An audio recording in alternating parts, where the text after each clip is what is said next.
At kung gusto niyo pong maging kasing kisig ni Mark Abaya at kasing sexy ni Glyza De Castro, ito po, pakinggan niyo itong report na ito. Kadalasan po, ang pagbabawas ng timbang ang problema ng marami nating kababayan. Pero may ilan din pala na ang problema nila ay pagdadagdag ng timbang. Ang swerte naman itong mga kumain ng kumain. Oh.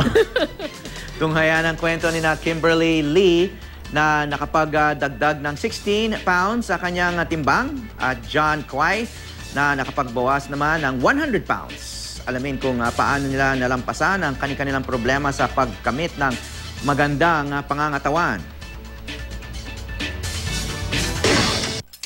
Siya si Kimberly Lee, 22 taong gulang.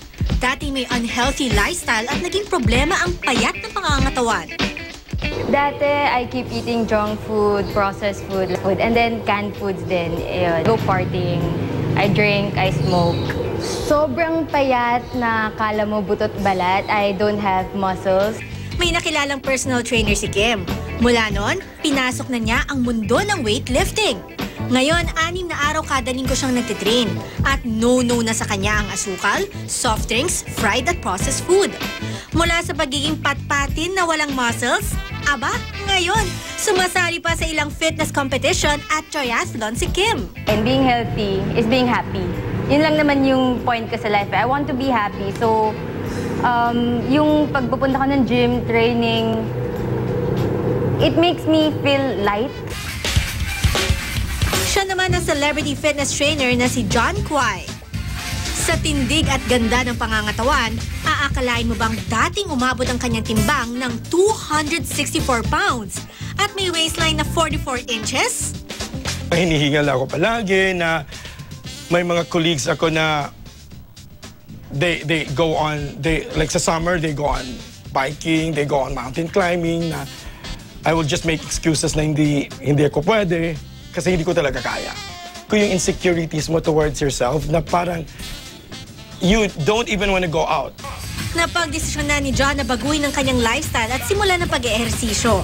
Bukod sa masustansyang pagkain, sinisiguro rin niyang nakakakuha siya ng 7 hanggang 8 oras sa tulog araw-araw. Para sa mga tao na walang budget o walang oras pumunta ng gym, don't worry kasi tuturuan tayo ni John ng isang quick workout na pwedeng gawin sa bahay. Paano ba ito? Alright, bibigyan ko ng 5 workout. So don't worry guys, yung 5 workout na to, every exercise, ginagamit natin lahat ng basos natin ng katawan. Una ang burpees na mabilis makaburn ng calories. 2, Ang squats para sa leg muscles. 7, 1.